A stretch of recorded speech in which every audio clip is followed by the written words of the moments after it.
네, 저희 7월 한 달 동안 성심담이라고 하는 제목으로 거룩한 마음을 담자라고 하는 주제로 이야기를 나누고 있고요.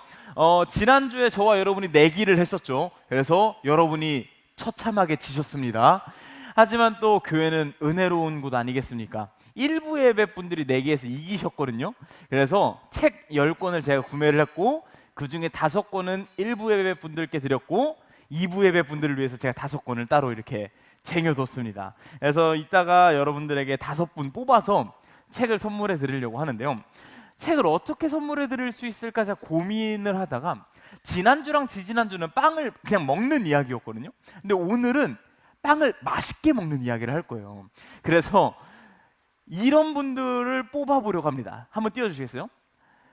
빵을 맛있게 먹는 나만의 비법을 알고 계신 분이 계시면 지금 바로 문자를 주시면 좋을 것 같고요. 제 1부 예배 때 보니까 아무래도 먼저 보내주시는 분들이 좀 더 이 책을 타가실 확률이 높으시더라고요. 그래서 빵을 맛있게 먹는 나만의 비법이 있는 분들 계시면 지금 바로 문자를 주시면 좋을 것 같습니다. 여러분이 문자 보내는 사이에 제가 저만의 맛있는 방법을 좀 말씀드리자면 이거 굉장히 비밀 레시피인데 저 어렸을 때 저희 할머니가 해주셨던 레시피예요. 샌드위치 같은 게 먹고 싶은데 막 재료 막 다 익기 어렵잖아요. 막 양배추 썰어야 되고 저희 할머니가 해주셨던 건 케찹 반, 마요네즈 반을 섞어서 소스를 만듭니다. 그리고 거기에 다른 것도 안 넣고 딱 하나 옥수수 콘 통조림 있죠. 그걸 이제 물기를 쫙 빼가지고 그것만 이제 넣어서 소스에 섞는 겁니다. 식빵 위에 착 발라서 주면 정말 기가 막히게 맛있습니다. 혹시 여러분 샌드위치 간단하게 먹고 싶은 분들 계시면 그거 드시면 되고요. 나는 그 옥수수 콘보다 더 맛있는 옥수수를 먹고 싶다 하시는 분들은 나가시는 길에 로비에서 사서 가시면 되겠습니다. 저거 먹어봤는데 진짜 맛있더라고요. 옥수수가. 9994님 전화하지 말아주세요. 어쩜 이렇게 매번 전화를 하시는 분이 계실까요? 자, 문자가 어느 정도 왔으니까 제가 보도록 하겠습니다. 이 중에서 제가 정말로 심사숙고해서 좋은 레시피를 써주신 분들께만 드리도록 하겠습니다. 굉장히 구체적인 게 하나 왔네요. 캠핑장에서 아침 일찍 일어나 드립 커피랑 식빵에 딸기잼 듬뿍 발라서 아메리카노랑 먹으면 그야말로 천국입니다. 야, 빵 먹는 어떤 TPO까지 갖춰가지고 이렇게 알려주셨는데 우리 2614님 이따가 예배 마치고 뒤에 가시면은 제가 책을 선물해 드리도록 하겠습니다. 자, 그 다음은 이분은 선물은 안 드릴 건데 여러분 이건 레시피가 아니에요. 여러분. 며칠 굶고 먹는다. 우리 8804님 어디 계세요? 8803님? 그 책 사서 보세요. 자, 보겠습니다. 또 어딨냐? 요거는 어떻게 보면은 레시피라고 할 수 있겠네요. 수업 시간에 몰래 먹는 빵이 제일 맛있어요. 걸리지만 않으면 꿀맛. 우리 7654님 어디 계신가요? 7654님? 무슨 수업을 들으시나 봐요. 이따가 끝나고 뒤에 가시면은 책 선물 드리도록 하겠고요. 이것도 굉장히 지혜로운 방법이네요. 우리 7489님 어디 계신가요? 저는 케이크를 맛있게 먹기 위해서 라면을 먼저 먹고 케이크를 먹습니다. 반대로 케이크를 먼저 먹고 라면을 먹어도 비슷한 효과를 낼 수 있어요. 요거는 맛있게도 먹지만 살찌게도 먹는다고 할 수 있겠죠. 우리 7489님 어디 계신가요? 7489님 안 계시면 패스합니다. 7489님 온라인이에요? 온라인으로 보고 계신 사서 보시도록 하겠습니다. 죄송합니다. 자, 이것도 되게 황당하긴 한데 그래도 선물 드리기 위해서 제가 뽑아왔습니다. 1922번님이 보내주셨습니다. 손으로 빵을 잡는다, 입으로 넣는다, 맛있게 씹는다. 우리가 이걸 몰라서 안 하는 건 아니거든요. 그래도 용기 내주신 게 감사해서 우리 1922번님 어디 계신가요? 꼭 그렇게 드시면 좋겠습니다. 손으로 씹는다, 입에 넣는다, 맛있게 씹는다. 끝나고 뒤에 가시면은 책을 준비하도록 하겠습니다. 지금 3분 받으셨죠? 2분 남았습니다. 이거 아주 구체적인 그 레시피가 왔습니다. 우유 식빵을 타기 직전까지 바싹하게 구워서 차가운 버터를 바르시네요. 차가운 버터와 딸기잼을 바르고 차가운 우유와 함께 마시게, 약간 온도 대비를 둬서 맛있게 드시는 것 같아요. 우리 사이사구님 어디 계신가요? 사이사구님. 끝나고 뒤에 책이 있으니까 받아가시면 되겠습니다. 우리 마지막 드리도록 하겠습니다. 1902님, 네, 온라인입니다. 이렇게 문자를 보내주셨네요. 소용없습니다. 온라인은 안 됩니다. 어딨냐? 왜 굶었다 먹는 분들이 많으시죠? 그건 빵이 아니라 뭘 먹어도 맛있습니다. 진짜 이건 안 드릴 수가 없는 문자를 한번 주셨네요. 우리 8793번님, 오늘 생일인데요. 책을 읽으면서 케이크 한 조각 먹으면 너무 맛나겠죠?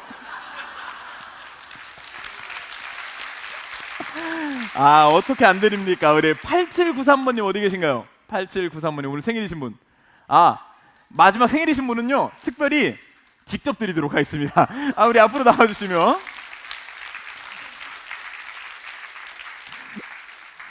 뒤에 4권이 있고 제가 예시로 보여드리려고 한 권을 갖고 있었거든요. 생일 축하드립니다.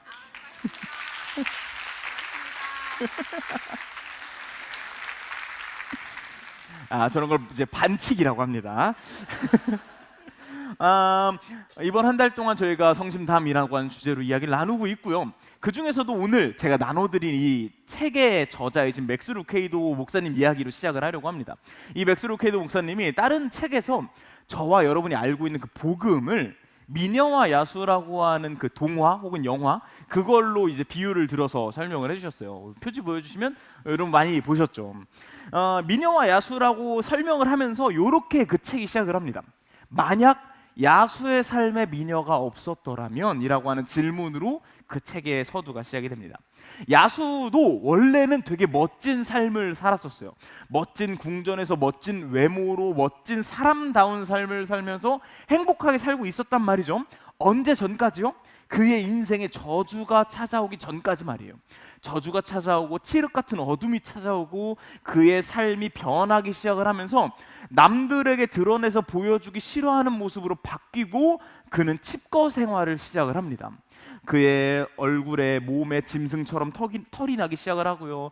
으르렁거리는 울음소리가 나고요. 손톱과 발톱이 자라고 송곳니가 자라면서 본인 스스로도 그 모습을 보기가 싫어 궁전에 있는 모든 거울을 부시고 궁전에 칩거하기 시작을 하죠. 반면에 소녀가 있습니다. 미녀죠. 미녀인 소녀가 있습니다. 그 미녀인 소녀가 야수를 봅니다. 아마 그 소녀가 야수를 보고 거들떠보지 않고 도망쳐도, 무서워하고 도망쳐도 아무도 그 소녀를 나무랄 사람은 없었을 거예요. 그녀는 절세 미인이었고 너무나 막 가장 아름다운 여자였고 야수랑은 거리가 먼 존재였죠. 그리고 그녀는 너무나 선하고 착한 존재여가지고 그가 지나다니며 주변 사람들까지 착한 마음을 먹을 정도로 너무나 아름답고 너무나 선한 여인이었다라고 합니다. 야수랑은 거리가 먼 여인이었죠. 침을 질질 흐르고 그르렁거리고 그런 무시무시한 야수에게 소녀가 안 해도 되는데 그럼에도 불구하고 관심을 갖기 시작을 합니다. 그리고 그에게 사랑을 베풀기 시작을 하고요. 미녀가 야수를 사랑하기 시작하자 야수의 삶이 180도로 변하기 시작을 하고요. 그 무시무시했던 야수의 삶이 아름다운 삶의 모습으로 변하기 시작을 한 게 저와 여러분이 알고 있는 미녀와 야수라고 하는 동화의 스토리죠. 우리는 이 스토리를 너무 잘 알고 있습니다. 근데 이게 그저 동화고 너무 유명한 동화라서 잘 알고 있는 게 아니라 맥스 루케이도 목사님은 뭐라고 얘기를 하냐면 이 이야기가 저와 여러분의 이야기이기 때문에 우리는 잘 알고 있는 거다라고 설명을 하시더라고요. 그게 무슨 말일까요? 저와 여러분도 이 야수와 마찬가지의 운명을 가지고 있다라는 것입니다. 저와 여러분도요, 굉장히 멋진 삶을 살았었어요. 멋진 궁전에서 멋진 모습으로 아름답고 멋지게 살고 있었어요. 언제 전까지요? 우리의 삶에도 마찬가지로 저주와도 같은 칠흑과도 같은 어둠이 찾아오기 전에요. 에덴 동산에서 아담으로부터 비롯되어 전 인류에게 퍼져버린 그 죄라고 하는 칠흑 같은 어두움이 저와 여러분의 삶을 뒤덮기 전까지는 우리도 멋진 삶을 살았는데, 지금은 짐승과 같은 흉측한 그런 모습이 우리 안에 있는 거죠. 분노를 참지 못하고 화가 막 일고 막 비겁하고 치졸하고, 아무리 이런 못난 모습으로부터 도망치려고 해도 도망칠 수가 없는, 그 안에 갇혀야만 하는 그런 운명에 살고 있다라고 저는 생각을 합니다. 문득 아무리 선하게 살려고 노력을 해도요, 그런 못난 모습, 야수성이라고 할까요? 그런 짐승 같은 모습이 내 안에 툭툭 튀어나오는 걸 저는 종종 느끼곤 합니다. 제가 내 안에 정말 못난 모습, 그런 게 툭툭 튀어나오는구나, 이거 무섭다라고 굉장히 실감했던 사건이 몇 가지 있는데, 그 중에서 한 가지를 좀 소개해 드리려고 합니다. 제가 함께하는 교회에 사역하기 전에는 세종에 있는 어떤 교회에서 사역을 했었어요. 여러분 잘 아시다시피 대전에서 세종을 가려면 그 반성역을 지나서 되게 거의 반고속도로 같은 도로 있잖아요. 거기를 지나야 되잖아요. 거기를 이렇게 지나고 있었습니다. 근데 제가 약간 지각한 거예요. 그리고 제가 사역했던 그 교회는 조금 이제 함께하는 교회보다는 이렇게 막 무서운 분위기에, 약간 군대 문화 분위기에 막 지각하면 혼나고 이런 교회였단 말이에요. 그래서 제가 지각하고 싶지 않아가지고 굉장히 부지런히 운전을 했었어요. 제가 예전에도 설교 때 몇 번 말씀드린 적이 있는데, 제가 운전 매너가 똥이에요. 너무 별로예요. 스스로도 그걸 고치려고 하는데 잘 안 돼요. 그날도 얼마나 늦었으니까 조급해요. 그러다 보니까 제가 생각해도 굉장히 무리해서 끼어들기를 했어요. 뒷차가 아마 많이 놀랐을 거예요. 그래서 깜빡이도 켰어요. 미안하다고. 근데 그 뒷차가 정말 말도 안 되게 화를 내는 거예요. 막 클락션을 몇 초 연속으로 누르고 쌍라이트를 켜고 제 뒤에서 막 저를 어떻게 막 하려고 막 바짝 붙어가지고 안달복달이 나는 겁니다. 근데요, 제가 모르겠어요. 왜 그랬는지 모르겠어요. 그런 상황이 오면 못난 마음이 자꾸 막 올라와요. 되게 약 올리고 싶은 거예요. 사과하고 제가 비키고 빨리 가면 되는데 안 그러고 싶은 거예요. 그래서 저도 막 일부러 더 천천히 가고 막 야구를 하고 막 그렇게 운전을 하는 겁니다. 그러니까 이 뒤에 차는 얼마나 더 승질이 나겠어요. 막 빵빵빵 난리를 피우더니 결국 옆으로 가서 제 차선까지 침범해가지고 거의 저걸 박을 정도로 막 가까이 오더라고요. 창문을 내리고 욕짓거리를 하고 뭐 야이 뭐야 막 하면서 막, 근데 제가 또 더 약 올리고 싶은 거예요. 창문 안 눌리고 그래라 너는 떠들어라. 유유자적 운전을 하니까 얼마나 더 약 올라요. 결국은 제 앞에 와서 브레이크도 밟고 막 보복 운전을 시작을 하고, 저도 막 화가 나니까 클락션을 울리고 쌍라이트를 켜고, 그걸 반속에서 세정 갈 때까지 20분 동안 한 거래요. 이거 사실상 이제 뭐 좋게 표현하면 영화 한 편 찍은, 매드맥스 한 편 찍은 거고요. 나쁘게 표현하면 그 길이 그야말로 지옥이었어요. 제가 그때 당시에는 그냥 승질만 나니까 뭐 저런 놈이 다 있어 이랬는데, 나중에 생각을 해보니까 그 광경이 그야말로 지옥이더라고요. 그렇게 저와 그 차는요, 지금도 기억해요. 우리 아우디 차주분 제가 기억을 해요. 그 아우디 차와 제가 세종까지 가서 쭉 같이 간 다음에요, 그 차는 제가 가야 하는 교회 지하 주차장으로 들어갔습니다.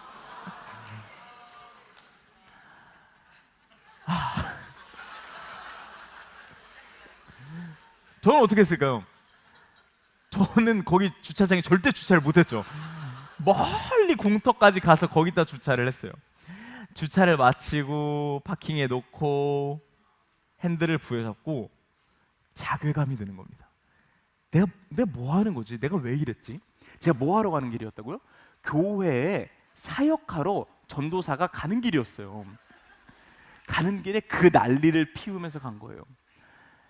자괴감이 드는 거죠. 머리로는 알아요. 내가 왜 그랬을까? 뭐 모르겠어요. 그냥 내가 그렇게까지 무리해서 운전하지 않았어도 되고, 그렇게까지 똑같이 반응하지 않았어도 되고, 내가 잘못했으니까 사과하면 되는 거예요. 알아요. 근데 나도 모르게 튀어나오는 이런 야수성, 짐승 같은 모습, 본능에만 따르는 어떤 못나고 못된 모습이 왜 튀어나왔을까 모르겠는 거예요. 거기서 핸들을 붙잡고 한참을 고민을 했던 것 같아요. 고뇌에 빠졌던 것 같아요. 이게 뭘까? 내가 왜 그랬을까? 근데 그러고 있던 도중에 저를 그래도 위로해줬던 두 가지 사실이 하나 있었는데, 그게 뭐냐면 첫 번째는요, 제 차에 썬팅이 진하다는 거예요. 잘했다 과거의 규용아, 돈 들여서 썬팅 진하게 하길 잘했다 라고 생각을 했고요. 또 한 가지 저를 위로해줬던 건 이상하게 문득 떠올랐던 성경 구절이 하나였어요. 성경의 인물들도 마냥 선하고 아름다운 이런 삶을 사는 게 아니라 똑같은 고민과 고뇌 속에 살고 있구나라는 걸 그때 깨닫게 됐던 거예요. 그 본문 말씀이 이겁니다. 로마서 7장인데요. 같이 한번 읽어보겠습니다. 시작.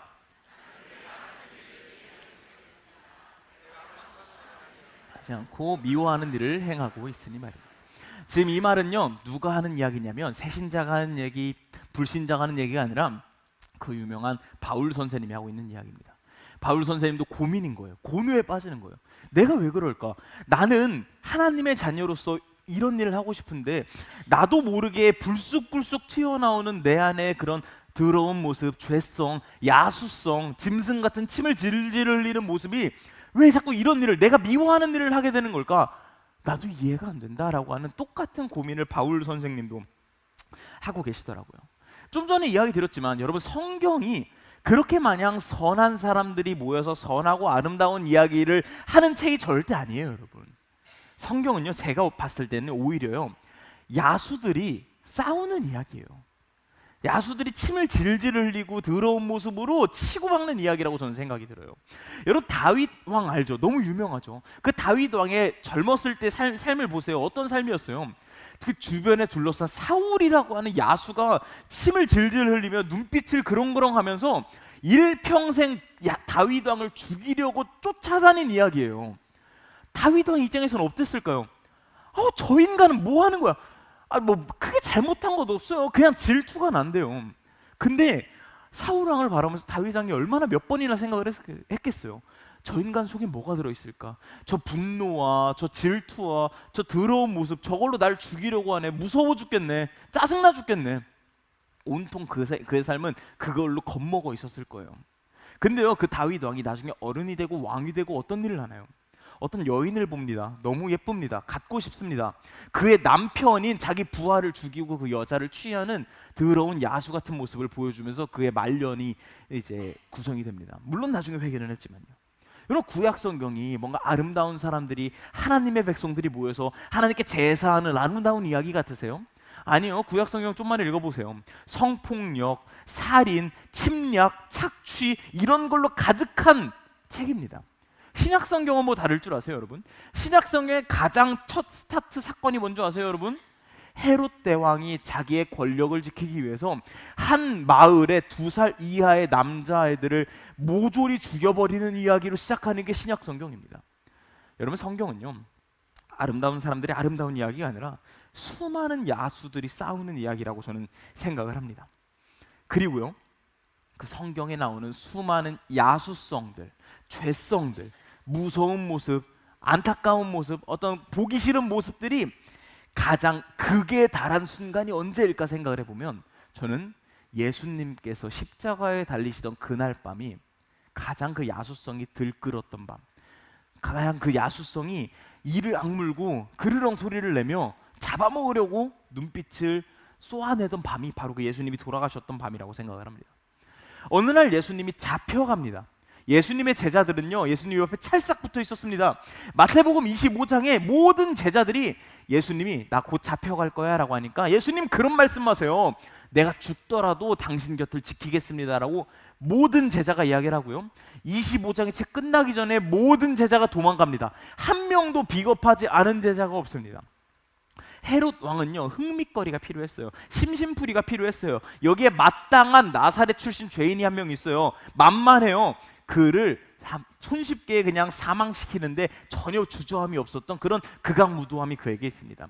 빌라도는 어땠나요? 그는요, 예수를 신문했습니다. 그리고 그에게 죄가 없다라는 걸 분명히 알았음에도요, 방관하고 싶었어요. 모르는 척하고 싶었어요. 그의 비겁한 야수성이 그날 들끓습니다. 온갖 군중들은요, 옳고 그름은 관심 없어요. 그냥 내 일상의 분노를 표출할 대상을 찾고 있었는데 마침 만만한 사람이 등장한 겁니다. 욕짓거리를 퍼붓고 돌을 던지고 화를 냅니다. 온 세상이 자신의 야수성을 맘껏 표출하고 있는 중이고요. 그 모든 야수성이 한데 모여서 예수 그리스도의 머리 위에 쏟아진 날이 바로 십자가에 달리셨던 그날 밤이라고 저는 생각을 합니다. 근데 저는요, 개인적으로 이 수많은 야수성 중에서 좀 저의 흥미를 끄는 존재들이 있었어요. 그들은 누구냐면 예수 그리스도를 직접 구타했던 군병들입니다. 사실 그 군병들이 되게 막 나쁘게 나오잖아요. 막 예수님 때리고 막 십자가에 달게 하고. 근데 사실 그들은 어쩔 수 없어요. 왜냐면 군인이거든요. 여러분 군인 알죠? 상명하복. 위에서 명령하면 밑에선 복종해야만 해요. 시키면 할 수밖에 없는 존재가 군인들이에요. 근데 제가 성경을 보니까 이 군인들이, 이 군병들이 마냥 시켜서 한 일 같지는 않다라는 생각이 들더라고요. 눈앞에 모종에 함부로 할 수 있는, 막대해도 괜찮은 존재가 등장을 했고요. 그를 함부로 하고 막대하면서 어떤 카타르시스를 느끼고 쾌락을 느꼈던 장면이 이 마태복음 말미에 존재하게 되는 것 같습니다. 사실 군병들이 예수를 데려다 놓고 해야 할 일은, 하여야만 할 일은 명확했습니다. 그들의 목표는 명확했어요. 첫 번째로 해야 될 일은 뭐였냐면 예수가 여기서 죽으면 안 돼요. 형틀에서 죽어야 돼요. 십자가에서 죽어야 돼요. 그러니까 여기서는 그 죄인을 죽기 직전까지 두들겨 패는 게 그들의 첫 번째 할 일이었어요. 그래서 납덩이를 매달은 채찍을 가지고 예수를 때리기 시작을 하고 주먹으로 때리기 시작을 하고, 성경에 뭐라고 적혀 있냐면 모든 폭력이 끝난 후에 포승줄을 풀자마자 예수가 온몸에 힘이 다 빠져서 바닥에 쓰러질 정도로, 그래서 십자가를 짊어질 수도 없을 정도로 죽기 직전까지 두들겨 팼던 게 그들의 첫 번째 임무였습니다. 그리고서 그들이 어떤 일을 했나요? 예수를 십자가를 지게 하고 언덕을 오르게 하고 그 언덕 위에서 십자가에 매달리게 하고 거기서 죽게 하는 일까지가 그들의 일이었어요. 그게 예수를 대상으로 했던 군병들의 세 번째 행동이었어요. 첫 번째 뭐였다고요? 죽기 직전까지 두들겨 팼던 것. 세 번째는요, 그를 십자가에서 죽이는 것. 이 두 가지 행동을 한 군병들을 향해서 우리는 탓할 수 없습니다. 왜냐하면 앞서 말씀드렸다시피 그들은 군인이거든요. 해야만 하거든요. 명령을 받았거든요. 안 하면 자기가 죽거든요. 근데 그들에게 이해할 수 없는 모습이 나타납니다. 첫 번째 행동과 세 번째 행동 사이에 있었던 두 번째 행동이 바로 그것입니다. 오늘의 본문 말씀인데요, 같이 한번 읽어보도록 하겠습니다. 여러분 먼저 읽겠습니다. 시작.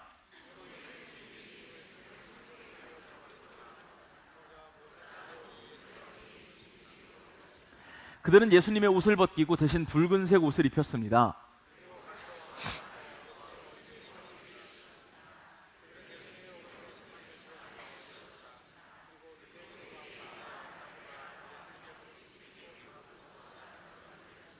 그들은 예수님께 침을 뱉고 지팡이를 빼앗아 예수님의 머리를 쳤습니다. 예수님을 실컷 조롱한 후에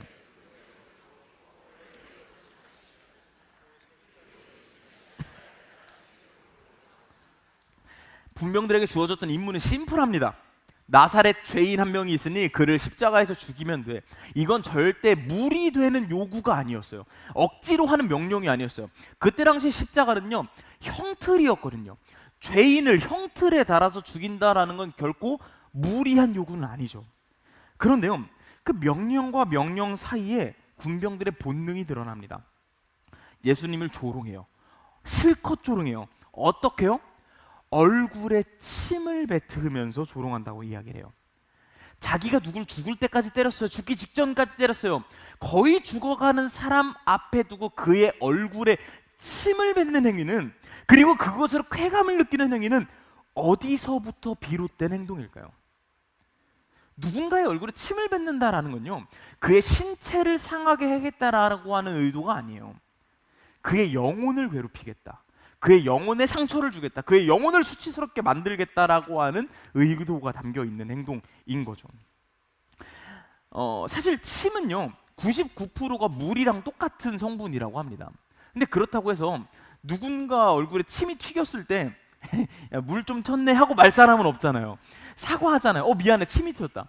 제가 개인적으로 설교할 때 침이 좀 많이 튀는 스타일이거든요. 그래서 제가 이 맨 앞자리 계신 분들한테 항상 죄송해요. 근데 어느 날 제가 막 말하다가 설교하다가 왕건이가 튀었어요. 으악, 묻었어요. 물 좀 묻었네요. 가서 닦으세요 하면은 아주 버릇없는 놈이죠. 사과해야죠. 왜냐면 침에는 더러움이 담겨 있다라는 걸 우리는 알거든요.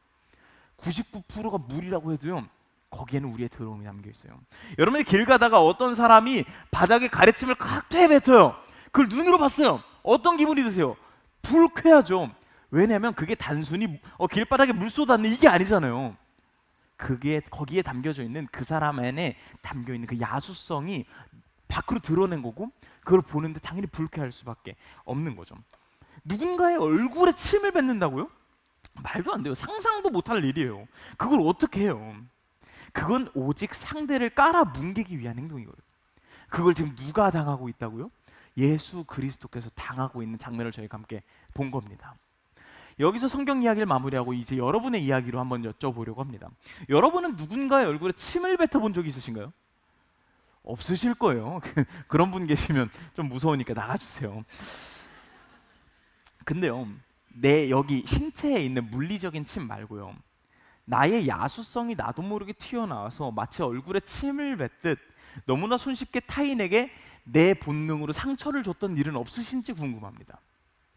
나도 모르게 툭 튀어나와 버린 상대를 무시하는 눈빛, 나도 모르게 툭 튀어나오는 괄시하는 말들, 비방의 표현들, 참지 못한 분노로 상대방을 겁먹게 하는 행동들, 나도 모르게 툭 튀어나온 야수성이 일종의 영혼을 향하는 침이 되어서 상대를 공격했던 적은 없으신지 좀 궁금하더라고요. 마치 제가 그 아우디 차주에게 계속해서 날렸던 쌍라이트처럼요. 그리고 입 밖으로 꺼내지만 않았지 속으로는 이미 100번도 넘게 했던 그 쌍욕들, 그거랑 마찬가지로 여러분들도 여러분만 알고 있는, 여러분만 속을 삼켰던 그 타인을 향해서 내뿜었던 그 야수성들, 침과 같은 모습들, 그런 것들 있진 않으셨나 저는 궁금하더라고요. 저는 개인적으로 저와 여러분이 살고 있는 세상을, 우리의 세상을 침투성이 세상이라고 해도 과언이 아니라는 생각이 듭니다. 그냥 나만 내 안에 야수성을 참지 못하고 에이 퇴! 욕먹어라 퇴! 하고 끝나는 게 아니라 나도 침 맞는 그런 세상이잖아요. 저는요, 저와 여러분이 살고 있는 이 세상을 비참하게 만든 단어가 있다고 생각하는데 그 두 개가 뭐냐면, 그 비참하게 만든 단어 두 개가 뭐냐면, 첫 번째는 순위이고요, 두 번째는 편입니다. 우리가 사는 세상은요, 너무나 손쉽게 순위를 나눠요. 1등부터 꼴찌를 나눕니다. 그리고 아무렇지 않게 나보다 앞에 서 있는 사람이 나보다 뒤에 서 있는 사람한테 침 뱉었을 때, 소위 말하는 갑질이라고 하죠. 그랬을 때 분노할 수 없고 그냥 이런 게 인생이지 뭐 하고 씁쓸한 미소를 삼켜야만 하는 그런 세상 속에 살고 있다고 생각을 합니다. 또 한 가지는요, 편입니다.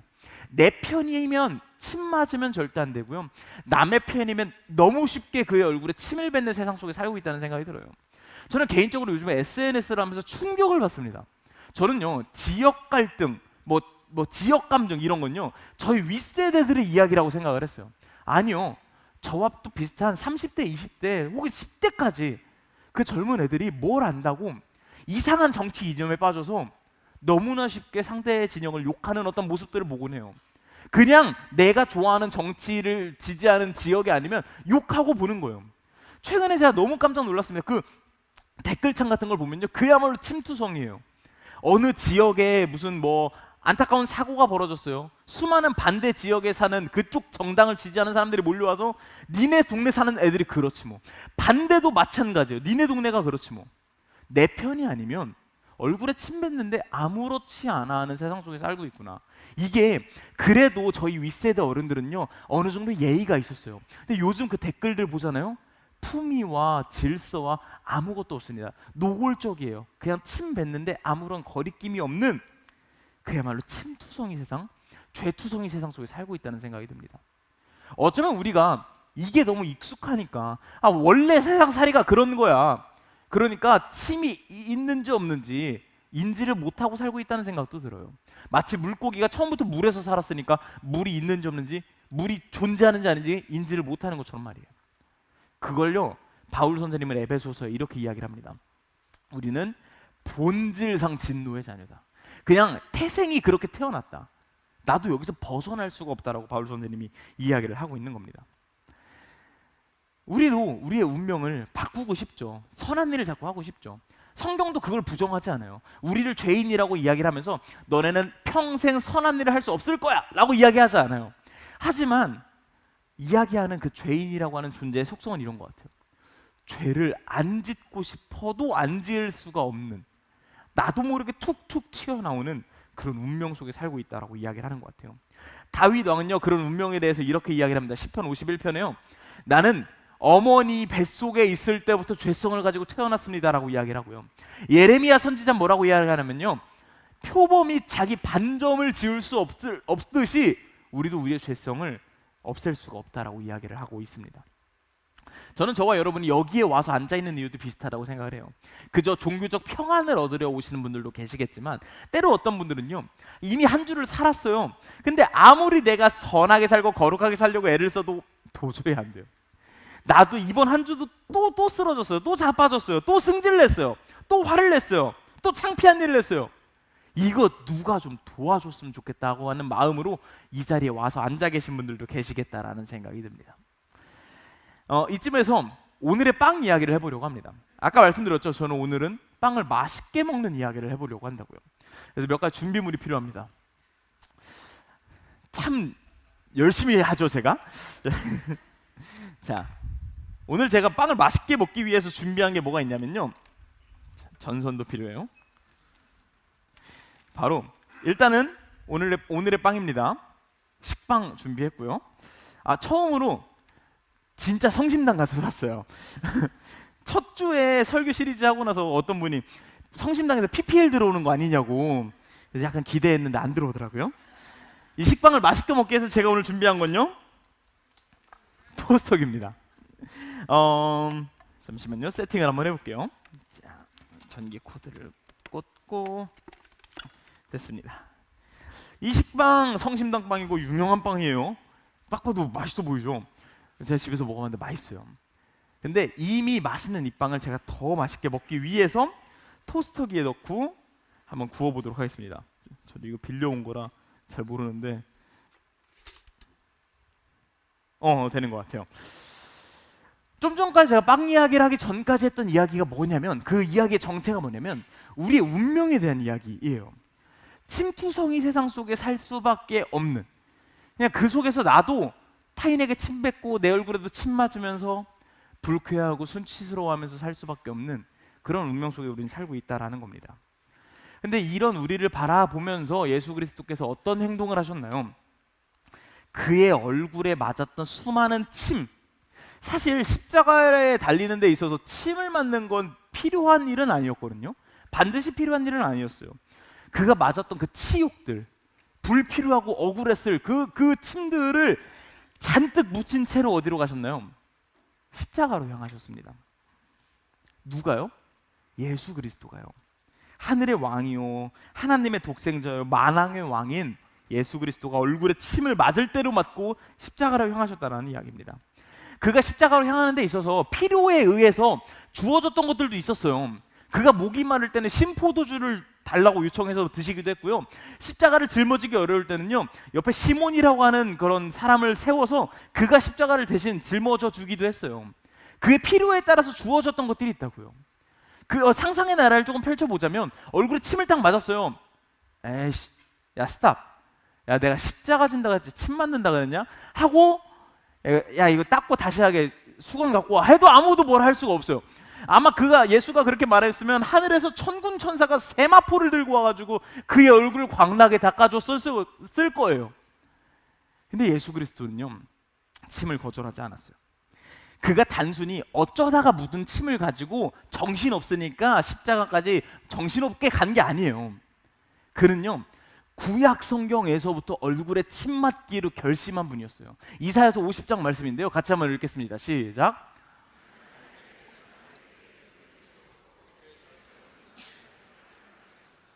그들이 나를 조롱하고 내게 침을 뱉을 때 내가 얼굴을 가리지 않았다. 그는 얼굴에 침을 맞는 걸 주저하지 않겠다, 그걸 가리지 않겠다고 구약 성경에서부터 결심하고서 십자가 앞에 서셨던 겁니다.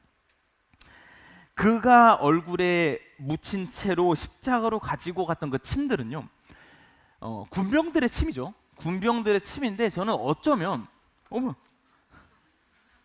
우리의 침이라고도 생각할 수 있겠다라는 생각이 들어요.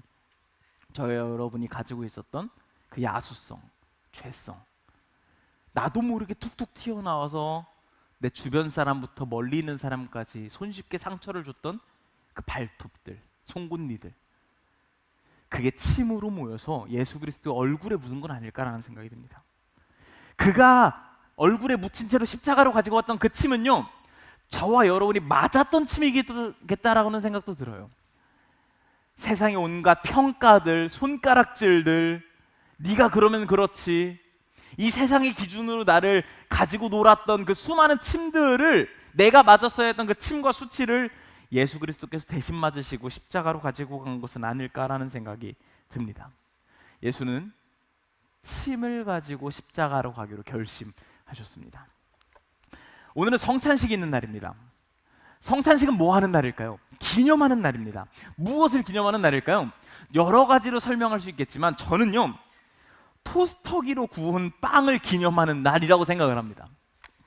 맛있어졌죠. 되게 노릇노릇 엄청 맛있어졌죠. 이 빵은요, 원래도 맛있던 상태였어요.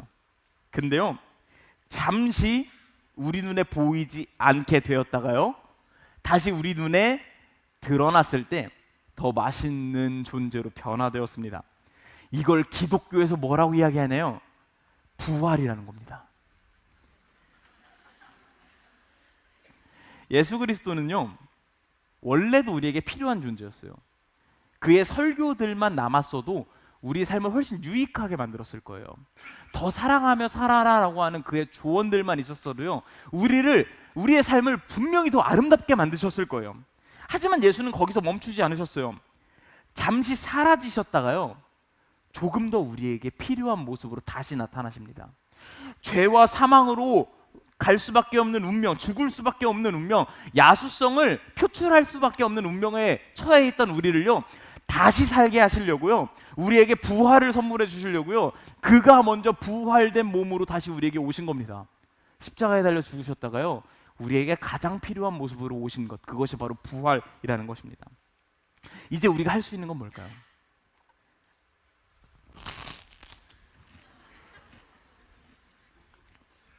소리 장난 아니죠? 더 필요한 모습으로 온 그를 받아들이는 것입니다. 그를 받아들일 때 저에게 반드시 필요한 게 있습니다. 이 맛있는 빵을 먹을 때 저에게 반드시 필요한 게 있습니다. 그게 뭐냐면요, 이걸 씹고 삼킬 때 제 안에 침이 있는 것입니다. 침이 없으면 저는 이 빵을 씹고 삼키기가 어려울 거예요. 예수 그리스도를 내 삶의 주인으로 받아들일 때 반드시 필요한 것 중에 첫 번째는요, 내 안에 침이 있다라는 걸 받아들이는 것입니다. 인정하는 것입니다. 하나님, 저는요 사실 괜찮은 인생인데요, 그냥 조금 아쉬운 거니까, 조금 도움이 필요한 거니까 요만큼만 채워주시면 돼요. 이게 신앙이 아니고요, 하나님, 저는요 제 인생을 책임져 보려고 했고요, 어떻게든 아름답게 만들어 보려고 했는데 잘 안 되더라고요.